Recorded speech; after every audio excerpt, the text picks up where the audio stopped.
Greetings and welcome, everybody, to this week's episode of Poly Weekly News. And I'm back. I'm back in my home studio, and we're back from InfoComm. And I have, as my guest this week, my friend Irwin Lazar. Say hi to everybody, Irwin. Hey, how you doing, David? Hi, everybody. I'm doing great. We were both in Orlando for InfoComm. I have to think Orlando, Vegas, right? Orlando, for InfoComm. And I want to talk a little bit about your feedback from the show and what you were presenting and moderating and what some of the things. So first of all, when we were there, and if you watched Poly Weekly News last week, you heard us all talking about the fact that it was a very crowded show. And when you looked at the numbers, it wasn't the most crowded show. It probably was, it's better than last year, but it's lower than the top levels. I think it's because the hall was smaller, and a lot of people were kind of bumping into each other most of the time. Yeah, possibly. Plus, there were an awful lot of volleyball players taking up the rest of the convention center. So, I actually drove this time because I had some offsite meetings, and just trying to find parking at the event was quite interesting. But yeah, no, you're right. I mean, the booths that I went in, the trade show floor seemed just insanely packed, and I was there on the floor for a good chunk of Wednesday, a good chunk of Thursday, and it didn't seem like there was a whole lot of let up. Yeah, no, it definitely kept its pace going. So if that's the way we get the atmosphere going, by getting smaller hall and getting people closer together, then I'll give them credit for having it work. Although it seemed a little bit weird at the time, but it's one of the things that I think Joe Way or somebody had said that we've been talking about the convergence of AV and IT for forever, and he believes that that's not really the convergence we should be talking about. We should be talking about the convergence of AV and UC and unified communications, because everybody has a video bar now. My grandmother has a video bar coming out. We're certainly into the first generation being done, and have companies like ours coming out with second generation products. It was really all over the show, wasn't it?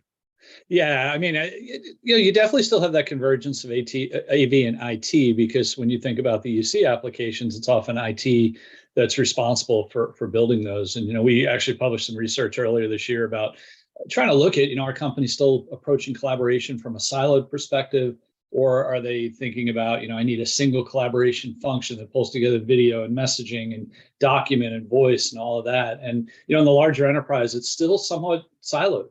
You still have teams that are solely responsible for, running meeting rooms and building out meeting rooms, and other teams are responsible for some of the back end applications.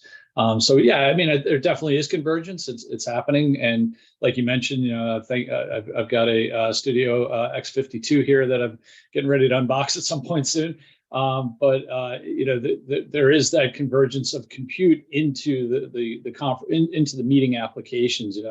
Less and less people saying, well, I'm going to separate out the applications from the hardware. Yeah, and it was also interesting when I spoke with a number of end users and enterprise users at the show, and they were talking about how they're with it now. They get it. It's not so much I'm really hot about your fancy feature or your fancy device. It's like, how does this work for me in an end-to-end solution? And if it doesn't, they don't want to talk about it. So the team certification, the Zoom certification, it's table stakes at this point. You have to have it. It's not easy for a small company to do, entering into the marketplace, as a number of people have pointed out. And then does it work through? Does it carry through? And they're a little bit upset at some of the platforms for not moving quicker in terms of getting this end-to-end scenario working, getting app switching working, getting multi-stream working. There was a lot of, well, we're waiting for it, and I think it's a new class of younger individual in the space that really gets what's going on. Is that your impression as well? Yeah, I mean, I think I moderated a session that was focused on multi-vendor meeting room interoperability, and there's still that challenge of the ideal is I walk into a room. That room could have been scheduled by Zoom, Teams, WebEx, whatever.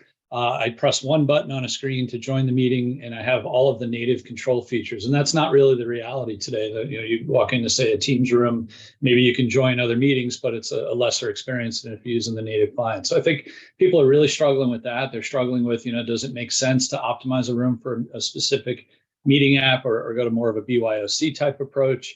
I think both of those are still core challenges that folks are facing, and from the meeting room design perspective and usability perspective. Yeah, no, I would agree with you. It's something that a lot of people have asked for. A lot of the platform providers are very adamant that they don't want to really manage that, and there are some real challenges with getting that native experience in a room. If you have 3 native experiences in a room and you calendar on one of them, how do the other 2 find out? There's some real question marks about dealing with, but it's certainly things that everyone's asking for. So, and as I said, the group of savvy end users are now realizing where the bottleneck is. It's not in the hardware; it's in the platform. Yeah. So they're kind of working through that. And then you run into other issues. One of the things that we were talking about at Poly is, we've come out with an IP camera. We're at some point in later this year, some of our cameras are going to be able to connect via, IP with PoE on the camera, but that's not standard in some of the platforms. So do we come out with that product as a non-certified product because no one else is doing it, or do we not come out with it and stay within the certification guidelines? It's a real interesting challenge. Some of it's technical, some of it's political, some of it's capitalism. There's a lot of that kind of stuff that we need to figure out what's going on in the space. Yeah, I mean, I think there's still a conflict between hardware vendors like Poly and the software vendors. Obviously, you partner together, and you look to certify against those vendors and have solutions that support them. But on the other hand, you also have to innovate yourself, right? So whether it's the camera you discussed, or we saw some center room cameras that also Microsoft doesn't have a certification program for those kind of devices. So you mentioned multi-stream earlier. In the Poly world, it might make sense for you to be able to pull in the feed from the different cameras, determine who the right speaker is, and send off a single stream to one of your software partners. But the software partners might want to bring in all of that information from the camera so that they can make the decisions and offer that as a feature. So I think that's kind of a challenge for the vendors, the integrators, the AV professionals to figure out what's the right approach to building a room. How much processing and intelligence and AI embedded features are in the hardware in the room versus how much do you rely on the software vendors to that point where maybe the hardware almost becomes commoditized. And that's the conversation that was taking place amongst the end users that I spoke with, that they're really on top of right where we are and what we need to do. So that was nice to see, a bunch of younger, smart, industry savvy people getting past the hype and looking at it. Okay, great, you got a video bar, congratulations. Now, but does it meet all of these needs? And it was really interesting to see that we got some more savvy people in the industry. So I appreciated that. You also moderated a second session, right? Yeah, we moderated a session on meeting equity, and that has been, in our research and our conversations with end user organizations, one of the hot topics. I mean, we've talked on the show before about the holy war between bringing people back in the office and letting them work from home. But the reality is, most companies are bringing people back are only doing so on a part-time basis, 2-3 days a week. So the meeting reality now is that it's not going back to the way things were before. There'll always be remote participants. And there's that expectation now that those remote participants are equal participants. Pre-pandemic, you kind of accepted the fact that if somebody was remote, they couldn't see half of the meeting, couldn't see the whiteboard, maybe they couldn't even hear what was going on. That's no longer acceptable. So we saw a lot of investment, a lot of effort to try and bring together those meeting experiences so that people can share content, they can hear one another, they can see one another regardless of where people are around the room, and that the people who are in the room have access to things like chat and polling and the kind of features that the people who are attending meetings remotely have become accustomed to having. So that you almost have to overcome that disadvantage of being in the office. Yep. And this experience that we're experiencing now, because both of us are looking at cameras that we can touch, has obviously proven out to be what people want. And there have been some options of getting that in the office. There have been some room systems. I know you actually wrote an article for us recently talking about what some of these things are. I don't know that they're going to fly, because they strike me as having the same problem as the initial immersive telepresence systems did, in the mid 2005, 2006, 2007 era, is that they're really, really good for one thing. And then whenever you break out of that mold and you try and do other things with it, it becomes useless. Like one of the manufacturers has a really terrific system if there are 5 of you staring at the screen, and you can use it. But if you've got a meeting with 12 people, doesn't work. Or another manufacturer has something that emulates that one-on-one experience where you're looking in people's eyes and you love it, but as soon as somebody shares a document or a third person wants to join the call, it falls apart. And I think we've been through the era in our industry where we're not really accepting single point solutions. We need things that work everywhere. So it's a challenge, and I'm Yeah. not exactly sure how we're going to solve that. The equity from either side. At home, obviously, the problem is, how can I whiteboard with you? And there are Mhm. solutions around that as well. But it is definitely. What did the people on your panel say about that? Yeah, obviously you got some different opinions. We had some hardware and software vendors that are trying to approach equity from, let's optimize cameras in the room. Let's put multiple cameras in. Let's use AI to detect who the person is that's speaking. Maybe, bars that have different camera options. The software folks, like you mentioned, are trying to frame people and pull them into their own window. And again, maybe that's a multi-stream approach. Efforts to implement sound and acoustics that allow you to be able to detect people regardless of where they are in the room, so you get that contextual audio that someone sounds like they're coming from where you see them on screen. But there's no single answer, and I think what you just mentioned are the challenges in that there's still a feeling like, okay, some of these solutions work really well if you have the right furniture in the room. Everybody's sitting in a half moon facing the camera, it's easy to detect, but how many people are going to go and redesign their rooms to support the camera technology versus the other way around? And then all of those kind of scenarios taken together, tell you that there isn't a single right answer. And I think that's what companies are really struggling with right now. Yeah, no, I agree with you. And, we're going to be seeing some new innovations coming to market in the next year or so. But again, they're going to have to pass that sniff test of whether or not they work for all applications. I mean, the half moon table you're talking about, again, while it works really well when you have that many people, how many people are going to take a conference room built for like 15, 16, 17 people and now restricted for just six? That's Right, not a, or having flexible rooms, like where maybe I need this room to support 20 people for this meeting, but I want to break it up to support 3 5 person meetings for the rest of the time. I think that's a challenge that companies are facing, and then just really getting analytics out of their meeting applications to understand utilization of rooms. So everything from we scheduled this room for 6 people and only one showed up. Maybe nobody showed up. We've got a 10 person room that on average doesn't have more than 2 or 3 people in it, so therefore maybe I can split that room in half. That's a lot of the I think where you'll see opportunities for companies, both in the hardware and software space, to be able to feed that information into not only IT, we talked about IT and AV, but even into facilities, people who have that responsibility for space management. Yeah, and we have a Polyweekly news show coming up, not next week, but sometime over the next few weeks, where we're going to be talking about PolyLens APKs working now with Viopta. We now have, we're going to be able to do both analytics together. So Robert Manasera will be on with the team from Viopta, and we'll talk about that because, again, those analytics are important.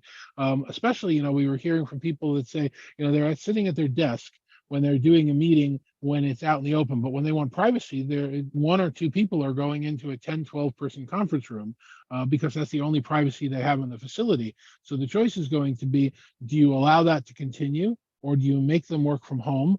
Or do you spend the money to rebuild the facility and as you were saying before the show, earn the commute, as I was saying, build it as a magnet, not a mandate to get people into the office? How do we make our workplaces more functional? And it's going to be less real estate size and more real estate choices. And that's, working with architects has been one of the hardest things for the AV industry to do. And I know that's been a hot topic of conversation that you've been talking about in some of your Yeah. surveys as well.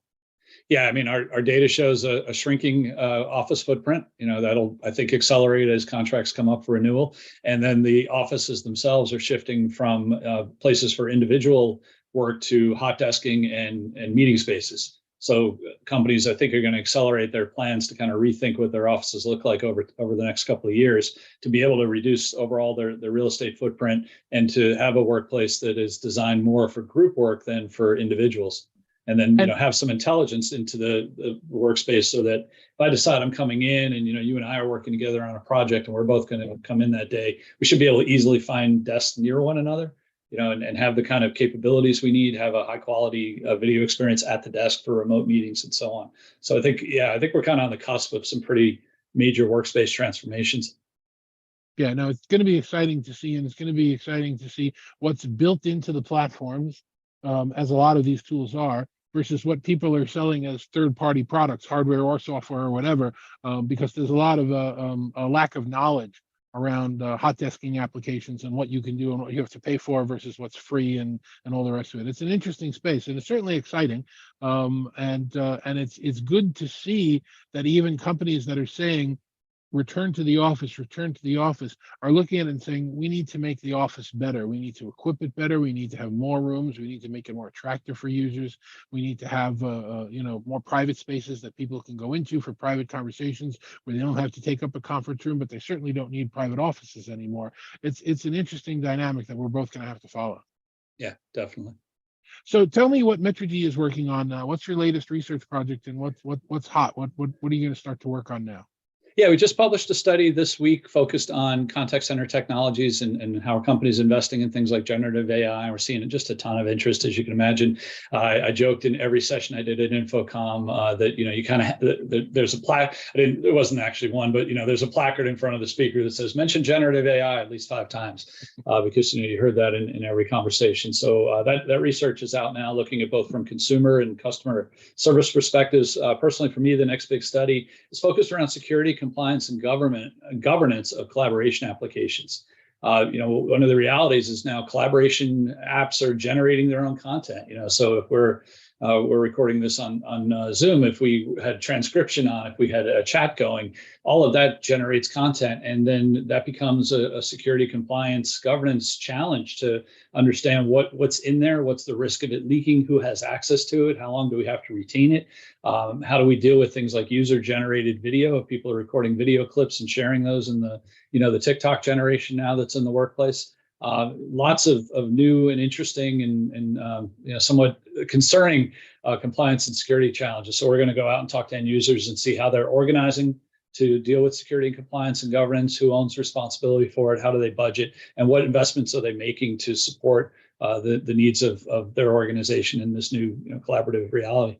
Yeah, that's a fascinating subject that we've been talking about in the industry for at least 2 decades at this point, where we had made the joke that, if you're talking about a B2C situation and financial services, where all calls with customers have to be recorded, we were talking about what happens when we introduce video to that, and the compliance people were saying, you just have to record the audio, you don't need the video. What if I'm telling you to buy a stock and I'm holding up a sign that says sell the stock? How can you keep track of that? Just body language, eye language. It's interesting to think about what the compliance requirements are going to be, and not just archiving, which is important, but also destroying, which is important. After a certain period of time, you want to make sure you get rid of all records, that you're not responsible for holding on to them, and that's just as important in that space. So that's going to be a fascinating survey. I can't wait till you get it done and get it out to people to see. Yeah, I'm looking forward to it. And, even as I've been thinking about it in the last week, we've seen growing concerns now over voice impersonation, video impersonation through generative AI algorithms. There was a story that Google has developed this generative AI tool that could basically capture 2 seconds of somebody's voice and then recreate it to enable intelligent conversation, to the point where I could be talking to you and see you on screen and hear your voice, but I'm talking to an AI bot. Probably still at the point where it would fail a Turing test, but we're also not that far off from it getting good enough to fool people. And so our company's even thinking about those kind of scenarios. And you mentioned that financial services situation where I might think I'm talking to a customer, but I'm talking to somebody impersonating that customer, and I've just transferred all of their money out of their account, because they told me to, and I've got the video record of it. But am I liable for listening to a bot versus a real person? Yeah, and I had just wrote a blog about some of this stuff. I'm trying to blog about AI Weekly. It is actually me, not generative AI. Yeah, no, I read it. But the fact that there are voice actors out there right now that are losing income because their voice has been stolen and it's being used for computer generated voiceover is there. And then there was that issue where somebody discovered how to train ChatGPT to write in their style. And is that something you really want to do? Do you want to give away your intellectual property and let it learn? Because everything you give to AI online anyway nowadays is now public. It's not something that they can use. And that's one of the reasons why a number of companies have forbidden the use of ChatGPT, because, while it also might have accuracy problems, you're giving away a lot of information that you shouldn't be. Yeah, it's a topic of conversation in every every session I've attended, conferences, meetings in the last couple of weeks, and so many different areas to discuss. Everything from, again, the benefits of how it can support things like meeting summarization, customer interaction summarization, content creation, to all of the dark side issues as well.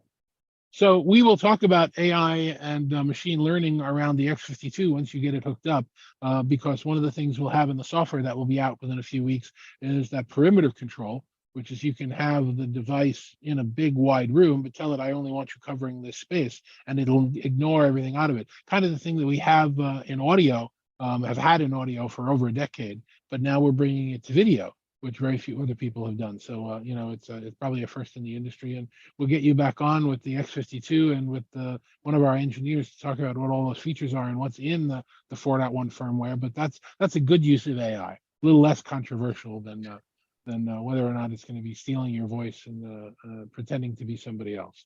Definitely. So, Aaron, how can somebody reach out to you if they want to get more involved in your survey, or if they want to find out what you do and reach out to you about some of the results? What's the best way to reach you? Yeah, best way is LinkedIn, Irwin Lazar on LinkedIn. I'm also on Twitter, Mastodon as of this morning or last week, Blue Sky. So you can find me on any of the social networks, but LinkedIn's probably the best way. Awesome. That's terrific. Thank you very much for joining me. Thank you for joining us at InfoComm this year.